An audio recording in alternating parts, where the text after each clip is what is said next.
नमस्ते अस्तु भगवन् विश्वेश्वराय महादेवाय त्रयंबकाय त्रिपुरांतकाय त्रिकाग्निकालाय कालाग्निरुद्राय नीलकंठाय मृत्युंजयाय सर्वेश्वराय सदाशिवाय श्रीमन्महादेवाय नमः। सर्वमंगलमांगल्ये शिवे सर्वार्थसाधिके शरण्ये त्र्यंबके देवी नारायणी नमोस्तुते। నా పేరు రాజా మల్లికార్జునరావు, మాది సొంతూరు బిస్కిరెడ్డిపాళెం। మేము ఓం నమ శివాయ ఆధ్యాత్మిక సేవా సంస్థ అనే ఒక సంస్థ గుర్తులు స్టార్ట్ చేశాము। మేము నిత్యం దైవ కార్యక్రమాలు చేస్తూ ఉంటాము। అది అలాగే ప్రతి సంవత్సరం మేము అమ్మడిని మన శివుడు గొన్నాడు కామాక్షి తాయి మల్లికార్జున స్వామి మేము వంశపారంపర్య భక్తులము।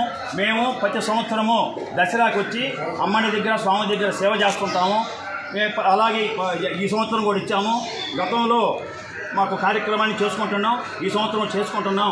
ప్రస్తుతం ఉన్న ఈవో గారు ఆలయ నిబంధనలకు విరుద్ధంగా ప్రవర్తించి చాలా కఠినమైన నిర్ణయాలు తీసుకున్నాడు।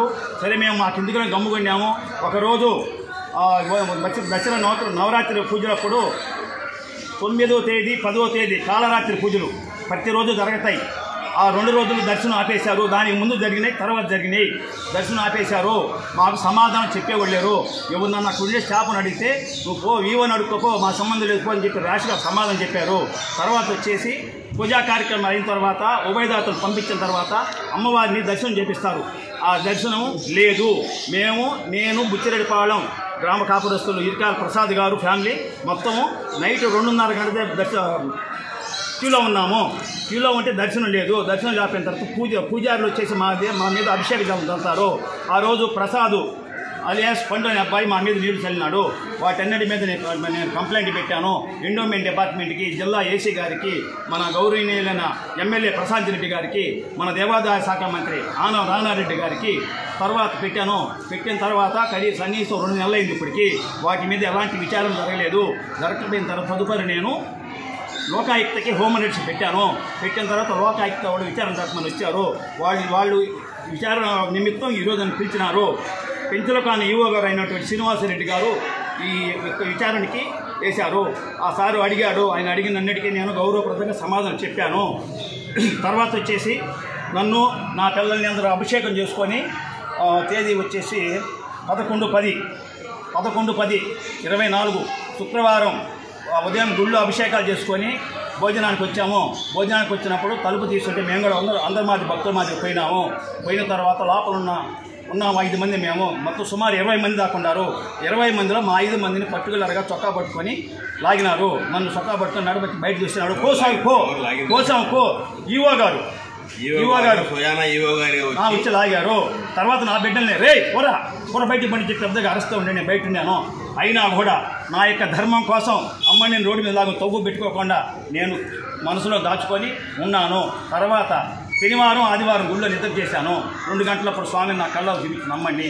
ఆ రోజు నుంచి ఈ రోజు వరకు అమ్మని కానీ శివుడు కానీ తృప్తిగా లేరు గుళ్ళో। నేను గౌరవనీయులైన మన ఎమ్మెల్యే ప్రశాంత్ రెడ్డి గారికి మాకన్నా పరమ భక్తురాలు అమ్మ ఇక్కడ చాలా జరుగుతున్నాయి, నేను కొన్ని విషయాలు చెప్పాను, ఇంకా నా దగ్గర చాలా విషయాలు ఉన్నాయి।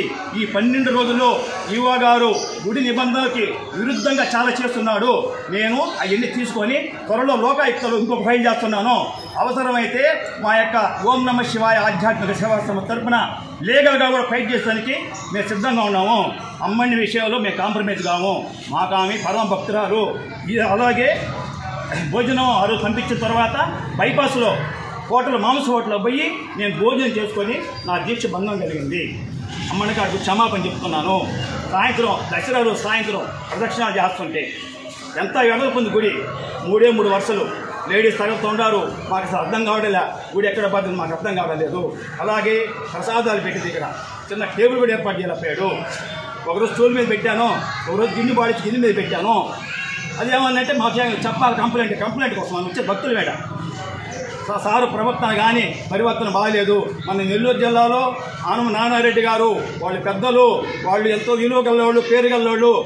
ఆయన జిల్లాలోనే ఇటువంటి పరిస్థితి జరుగుతూ ఉంటే పెద్దలైన ఆనం నానారెడ్డి గారు తక్షణమే ఈవో గారి మీద విచారణ జరిపి చర్య తీసుకోవాలని కోరుతున్నాము.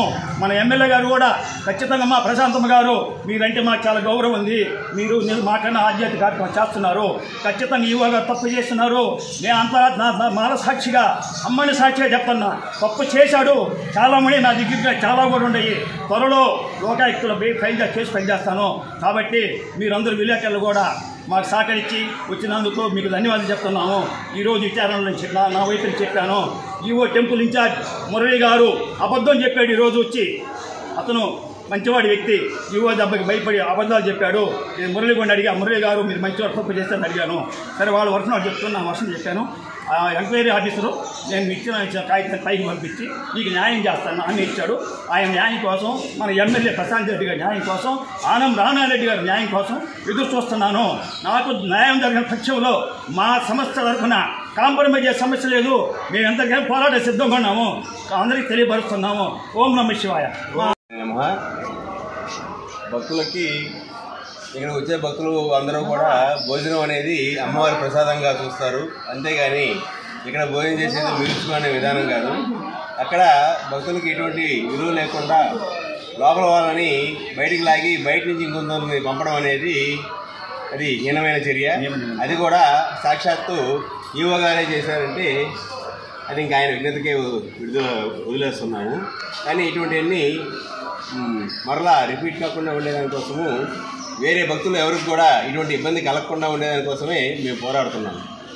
నా మీద కాదు నువ్వు వేసింది, ఆ పరమ పవిత్రమైన మల్లికార్జున స్వామి చేశావు, కామాక్షి తాయి మీద చేశావు. నా మీద చెయ్యేస్తే నేనేం బాధపడ్ను. అమ్మని వారు నిన్ను శ్రమించరు, అమ్మని నిన్ను వదిలిపెట్టదు. ఈ రోజు మాత్రం ఇచ్చి నేను కూడా నా వైపు నుంచి నువ్వు చేసే అవినీతి మీద అన్నిటి మీద పోరాటం చేస్తాను. నేను దేనికైనా సిద్ధంగా ఉన్నాను. అమ్మని విషయంలో ఈ రోజు వరకు నేను ఇప్పుడు బయటికి రాలేదు. నేను ఇప్పుడు నా పని చేసుకునేవాడిని, కానీ అమ్మని రోడ్డు మీద లాగా నాకు కూడా ఈరోజు కోరిక లేదు.